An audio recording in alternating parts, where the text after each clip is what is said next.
Pourquoi les orques ont-elles peur des cachalots? Les cachalots sont beaucoup plus grands et plus forts que les orques, et ils ont le plus gros cerveau de tous les animaux de la planète. Ils sont également connus pour être agressifs et territoriaux, et on les a vus attaquer et tuer des orques dans la nature. Dans cette vidéo, nous examinerons de plus près la relation entre ces deux animaux étonnants et nous apprendrons pourquoi les cachalots sont les prédateurs suprêmes de l'océan. Dans le domaine des écosystèmes marins, un spectacle captivant attend les amateurs de merveilles océaniques. Un choc de titans, l'affrontement ultime, les orques contre les cachalots. L'attrait de ces géants océaniques a incité d'innombrables personnes à explorer la dynamique intrigante entre ces prédateurs de premier ordre. Les profondeurs de l'océan abritent une multitude de créatures impressionnantes, mais peu d'entre elles suscitent autant de fascination que ces deux géants. Aussi captivante soit-elle, la première question qui se pose est logique. Les orques ne sont-elles pas aussi des baleines? Cette question laisse entrevoir la complexité du monde marin car elle touche à la nuance de la hiérarchie des prédateurs. L'idée qu'un type de baleine puisse susciter la peur chez un autre peut en déconcerter plus d'un, mais cette question ouvre la voie à une exploration plus approfondie. Le monde de la biologie marine prend vie lorsqu'on examine les caractéristiques distinctes de ces créatures. Les orques, souvent appelés épaulards, sont des figures imposantes avec leur coloration noire et blanche frappante et leur prouesse de chasse exceptionnelle. Leur omniprésence dans les océans du monde entier et leur régime alimentaire varié qui englobe les phoques, les otaries et même d'autres baleines font qu'ils sont à la fois admirés et craints. Les cachalots, en revanche, apparaissent comme les plus grands représentants des baleines à dents, leur énorme tête et leurs mâchoires carrées devenant des signes de reconnaissance. Leur prouesse ne réside cependant pas seulement dans leur taille, mais aussi dans leur remarquable capacité de plonger en profondeur et dans leur contribution aux industries au-delà de la mer. La production d'ambre gris, une substance cireuse utilisée dans les parfums, souligne leur importance dans des domaines inattendus. Ainsi, alors que le rideau se lève sur l'affrontement entre ces léviathans marins, un royaume d'intrigue et de mystère se déploie.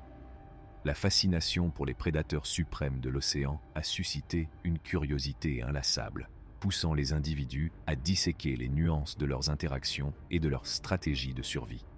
Le voyage dans les profondeurs de cette rivalité promet non seulement un spectacle captivant, mais aussi une meilleure appréciation de l'équilibre complexe qui caractérise la vie sous les vagues. Dans la vaste étendue des océans du monde, deux créatures remarquables attirent l'attention par leurs caractéristiques et leurs rôles distincts. L'orque, souvent appelé baleine de Scylla, et le redoutable cachalot. Ces titans marins captivent par leurs caractéristiques uniques et leur contribution à la tapisserie complexe de la vie océanique.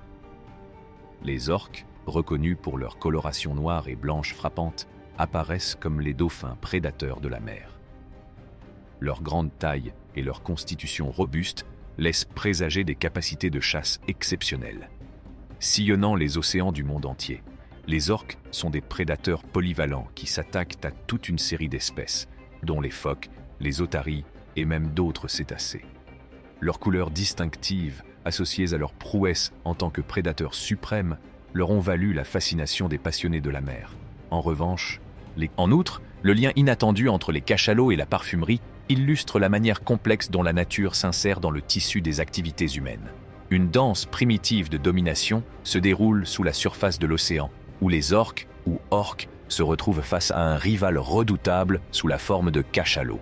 Les raisons pour lesquelles les orques doivent faire preuve de prudence lorsqu'elles rencontrent ces géants océaniques apparaissent très clairement lorsqu'on examine les aspects de taille, d'intelligence, d'agression et d'incidents passés.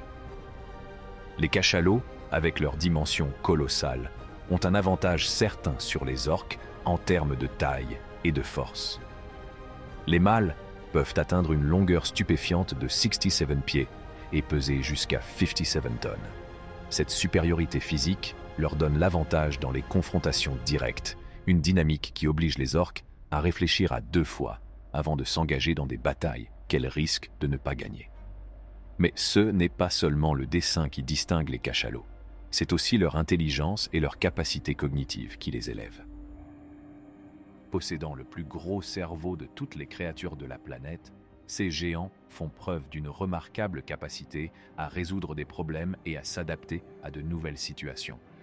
Ces prouesses cognitives se traduisent par un avantage stratégique qui en fait des adversaires redoutables. L'agressivité et le caractère territorial des cachalots ne font qu'aggraver le problème. Leur tendance à défendre leur territoire et à attaquer les menaces perçues est bien documentée, ce qui en fait des adversaires à ne pas prendre à la légère. En fait, il est arrivé que des cachalots manifestent leur agressivité à l'égard d'orques, un avertissement qui souligne le danger potentiel qu'ils représentent. Les annales de l'histoire marine témoignent de récits effrayants d'incidents au cours desquels des cachalots ont retourné leur puissance contre des orques. C'est notamment le cas au large de la Nouvelle-Zélande, où un groupe de cachalots a attaqué et tué une orque. Ces événements nous rappellent brutalement que la hiérarchie des océans est complexe, et que même les prédateurs de premier ordre comme les orques doivent faire preuve de vigilance face à des adversaires aussi imposants physiquement qu'intellectuellement astucieux. Sous les vagues, une symphonie d'intelligence et de capacité résonne dans le monde énigmatique des cachalots.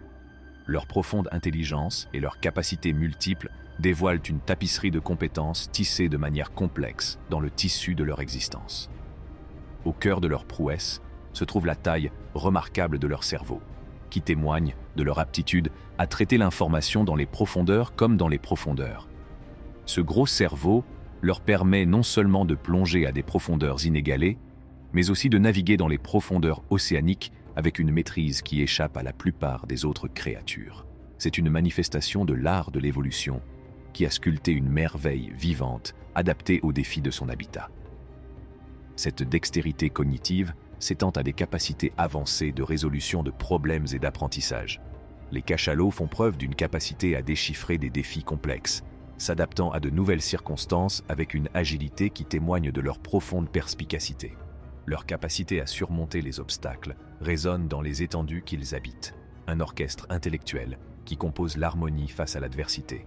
Les structures sociales des cachalots rivalisent avec leurs réalisations cognitives. Complexes et dynamiques, leurs sociétés sont définies par des relations, des alliances et des hiérarchies. Leurs systèmes de communication, riches en clics et en échos, transmettent des messages complexes qui lient les familles et les clans. Il s'agit d'un réseau sophistiqué qui comble les lacunes entre les individus et favorise l'unité, gage de prospérité pour la collectivité. Plus étonnant encore, les cachalots manifestent un héritage culturel. Leur aptitude à utiliser des outils et à adopter des comportements transmis de génération en génération correspond aux traditions culturelles des sociétés humaines. Cela suggère une capacité inhérente à apprendre et à s'adapter, cimentant leur place en tant que profonds habitants des profondeurs. Toutefois, dans les domaines qu'ils explorent, même les plus redoutables doivent faire preuve de vigilance face à leurs égaux, voire à leurs supérieurs. La prudence qui doit entourer les rencontres avec les cachalots provient de la convergence de leur taille, de leur intelligence et de leur comportement. Les dimensions des cachalots, associées à leur force prodigieuse, créent une réalité où la confrontation est une entreprise risquée pour tout challenger. Leur capacité cérébrale expansive, emblème de leur intelligence, amplifie leurs menaces, car ils manient avec dextérité leurs compétences en matière de résolution de problèmes et leur adaptabilité. En fin de compte, l'histoire des orques et des cachalots est celle d'un équilibre et d'un respect. Chacun incarne la majesté de la mer et la danse complexe de la survie. Les orques témoignent des prouesses des prédateurs, tandis que la saga des cachalots souligne la complexité de la vie sous les vagues. En parcourant ce récit, nous constatons que les habitants de l'océan sont liés par un code tacite qui nous rappelle la beauté profonde et la fragilité du monde sous la surface.